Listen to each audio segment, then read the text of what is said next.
Consumer Reports this month is looking at ranges. So I want to share with you what they've stated and kind of give you my opinion. On the gas, which we're not going to look at today, you see they always put LG at the top. They continue their love relationship with LG. It doesn't seem to be a hate relationship. I've marked some of these up, and I want to give you some thoughts here. If you're looking for a range today, more than likely you're looking for electric and not gas, and more than likely you're not looking for induction. There are some people concerned about the microwave eddies that come with induction ovens, like if you're pregnant or if there's children nearby. If you touch the pan, apparently some of that frequency jumps to you, but not everybody knows that or is concerned about that. Most people are looking for a smooth top single oven, and so that's what we're going to look at today. Now, what surprises me is they put this Frigidaire gallery at the top with a score of 88. Now, they put a $2,000 price tag, but everywhere I look at it online, it's at $950. What's interesting here is that their top one has an owner satisfaction of extremely low. You only see these kind of ratings when you get down to like a Samsung,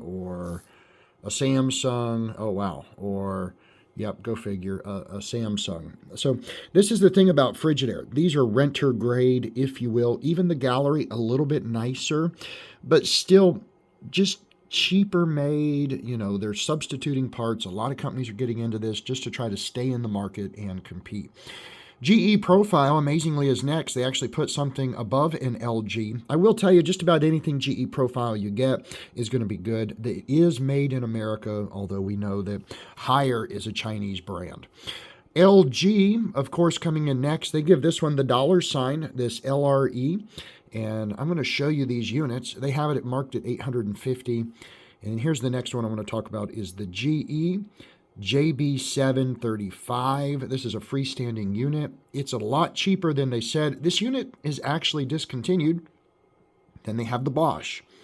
And Bosch is also kind of disappointing in the owner satisfaction. Product reliability, they're putting the Bosch not as good as a GE Profile.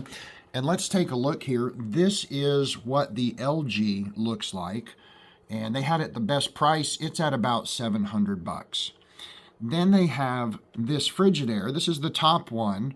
But check it out. They have this Frigidaire marked at $2,000. But realistically, everywhere you look at it online, you can get it for $950. The gallery is nicer. This is a nice slide-in unit. There's a lot to like about this.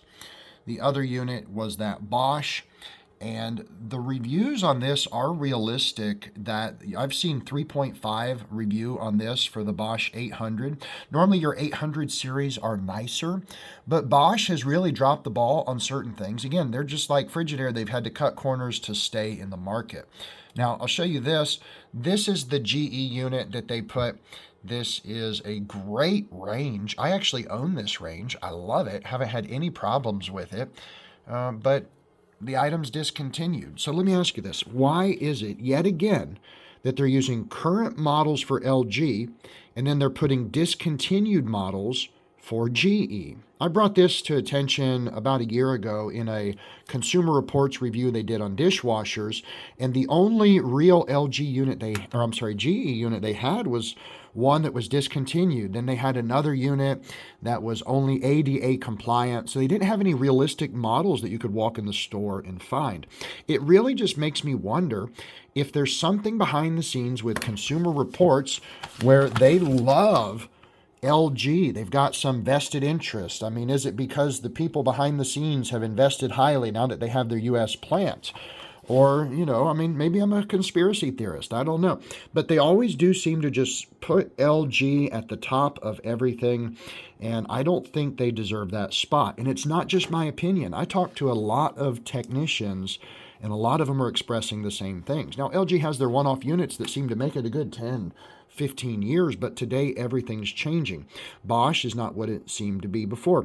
The Bosch 500 dishwashers are very popular now. You're beginning to see them, and they're just getting horrible reviews. And Bosch has a 100 series that's real popular. People are buying the name, and they're finding out it just doesn't have the quality for the amount of money. I mean, if you spend $2,100 and you're not satisfied, you're better off spending $900 on a brand that you're just not sure about, and then be excited that it actually was successful at the things you needed it to be.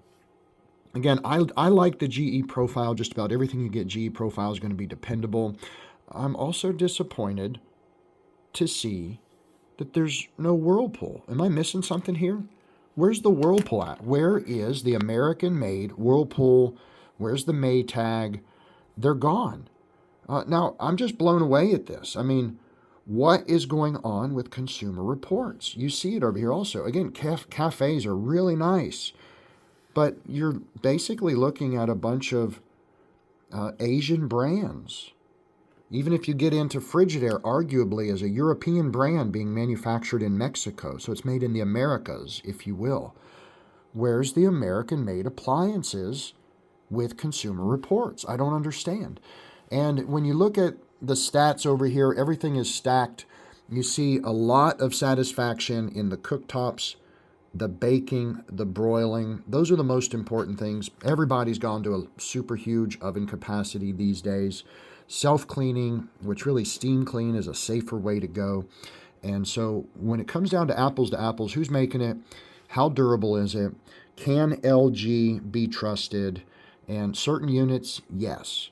What I recommend for people to do is to just do their own research, call a local appliance store and ask them what brand they don't recommend. And that's obviously going to be Samsung. Most people that work on them will tell you don't get the Samsung. But then ask them what brands they will not sell. Now, if they say, oh yeah, LG's good and we sell it, come on down, we don't have a problem, we have a partnership for repair. Well, they have a vested interest because they're going to get paid when it breaks in that first year or two, depending on what you get with it. GE has its own repair sector, Bodewell. They're breaking up the company, hatcheting it up into little pieces.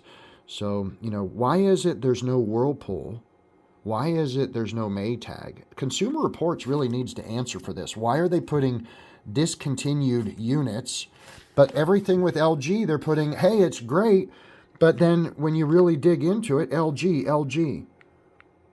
Owner satisfaction. There's not enough information. Let's go to what that means. Worse, better. There's not enough information to say that the owners are satisfied with the LGs. And almost all of them are that way. Not satisfied, or in the middle. I would think owner satisfaction and reliability would be the greatest things. I think that is the most important. I am surprised the GE profile getting some bad reviews there. Generally speaking, they have very few actual service calls on their ranges. They're still built the same way. They've been doing it for years. They took over one of the Whirlpool plants that was shut down. I think it was a Roper plant, actually, up in Georgia, and they sold it, and GE came in and bought it. I'm very thankful that GE is putting more jobs in America, and LG also. But again, let's look at the service network, and somebody reach out to Consumer Reports if you have a membership with them and say, where are all of the Whirlpools? Where are the American-made brands? Now, one last thing I want to comment on here is this right here. The Ikea, I'm not even going to try to pronounce that, Svarkster or something. So this Ikea, they have no reliability data. They have no feedback from customers, but they're saying this is a great unit. Everybody should get it. They put it in the top.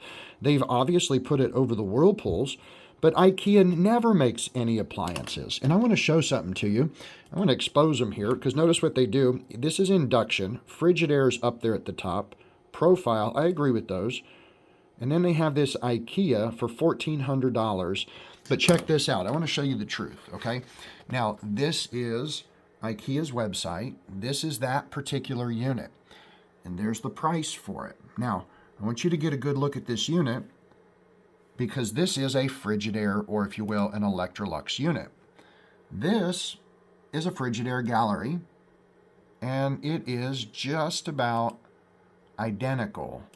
In fact, it is pretty much identical, but with a better price. So here again, Consumer Reports, you're putting IKEA with no reliability data. Why don't you just tell us to buy the Frigidaire? If it's going to be made by Frigidaire, warranted by Frigidaire, why don't you just tell us to buy Frigidaire, which in a sense you did. But they put the IKEA, but they didn't put any Whirlpools. There's no American-made brands. These are all European or Asian-owned brands. What is happening to the appliance industry in America? I really hope this is a help to you. I hope it's a blessing. I hope it saves you some money. I don't trust everything that Consumer Reports is doing, and that's why I call them into question. I think more people need to stand up and ask, why do you pick LG for everything? It just seems dishonest, doesn't it to you?